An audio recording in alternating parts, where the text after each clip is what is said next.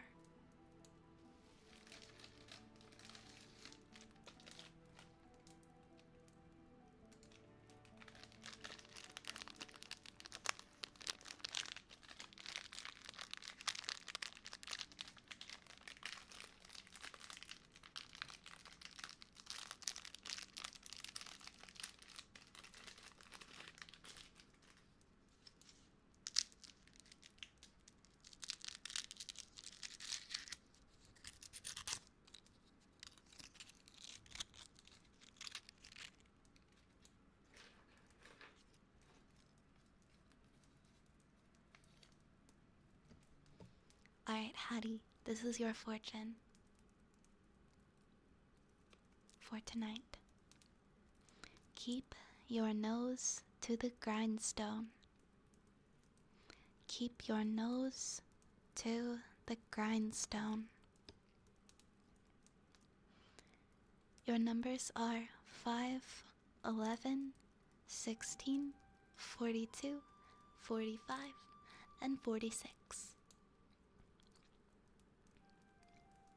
5, 11, 16, 42, 45, and 46. Keep your nose to the grindstone. That's a good one. I think it's just another way of saying keep on going. Keep at it. With what you're doing a good job. Keep on grinding away. It's a good one. That was your fortune, Hattie.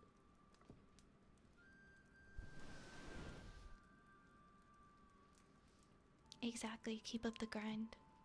Keep your momentum going. Okay, now we've got a good boy for Shura. Oh, it's time to say goodbye to the Skrunkle family. The Skrunkle family's gotta go back to their various jobs. And tasks and duties that they have across this mortal plane. So, everybody, say goodbye. Say goodbye to the Skrunkle family reunion. Bye-bye, Skrunkle family. Goodbye. Safe travels. Except for Big Bunny Boy. He lives here. He can stay hanging out on the shelf. Thank you, Blood War. Thank you for the follow. Welcome to the stream. Alright.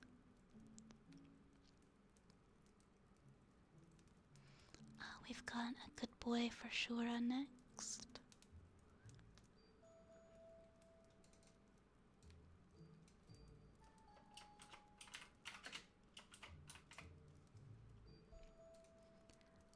Good boy. Good boy. Good boy, Shura. You are such a good boy. A very, very good boy. Good boy, Shura. You are such a good boy, Shura. Yes, you are. You are a very, very good boy. You've been such a good boy.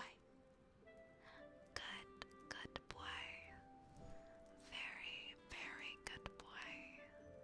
You are such a good boy. A very, very good boy. Good boy. Good boy. Good boy. You are such a good boy. A very, very, very good boy. You are such a good boy. You are a very good boy. Such a good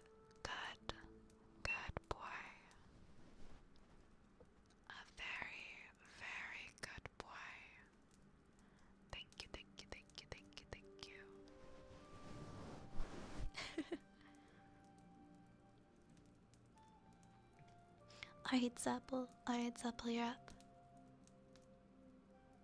Hey Sapple, if you don't mind, could you kindly go fuck yourself? Like, kindly though. Like, very kindly. I'm so sorry. I'm so sorry.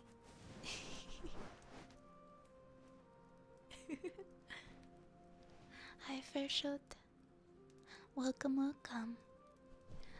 Makuna and James Orwell, thank you guys for the follows. It's so cute when I say it, thank you. I do love being silly. I do love being silly.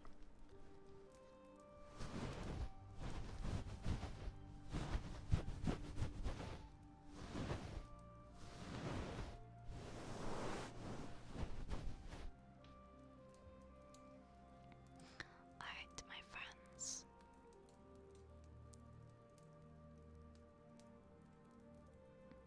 How does Vi flip us off when she's holding 2 rats? I am not holding the rats. You are holding the rats. Look at the hands. Everybody thinks I'm holding the rats. I am in the minority here. I am in the minority of people who think that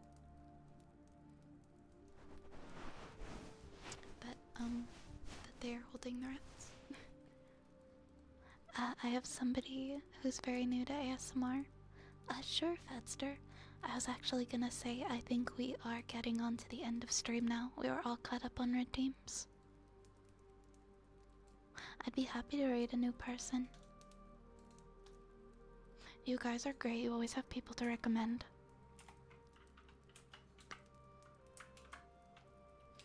Ninaya? Alright, let's go check them out.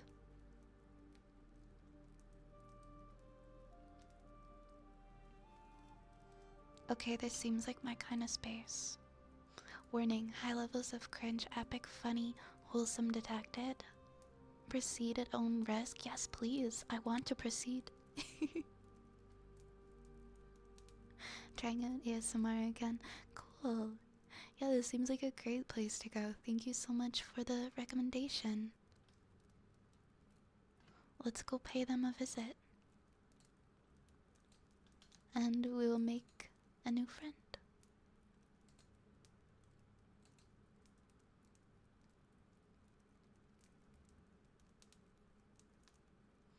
Vsauce, Michael here. We're holding the rats. But why?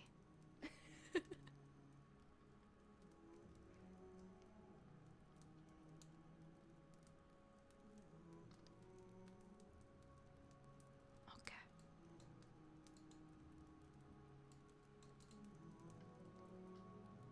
I arrived at the perfect time. I'm sorry, Reptora. We are about to end the night. But I will be back tomorrow. I stream at almost every night at around 10 p.m. Eastern Time. Almost every night. Just about. So I hope you guys can catch me here again another time.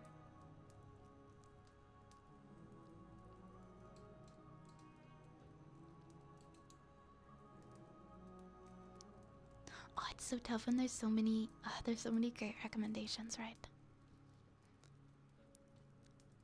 Well,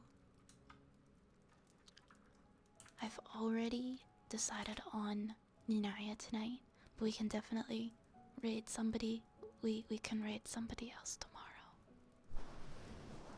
It's so hard to choose because you guys will have like so many recommendations. I'll be like, okay, here. Okay, here. But, okay. Oops, I almost pressed the wrong button. But I think...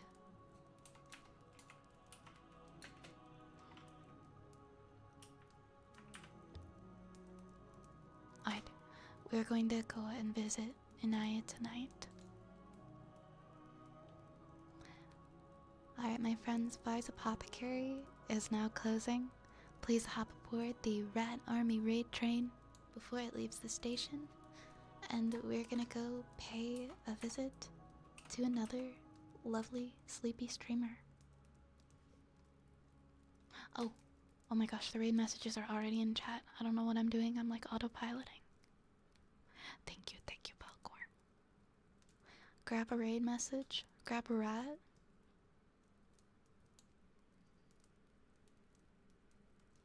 and we are gonna head out. Thank you again, guys, for coming to hang out tonight. I had such a lovely stream. Please consider following my socials. I'm trying to be more active on them, especially on TikTok and on Twitter, if you guys use those platforms. Those are in chat. And YouTube. I started posting my VODs there as well. I will see you guys again tomorrow. Have a wonderful night. Let's go raid. Let's go raid. Mwah. Nighty night, friends. I love you guys.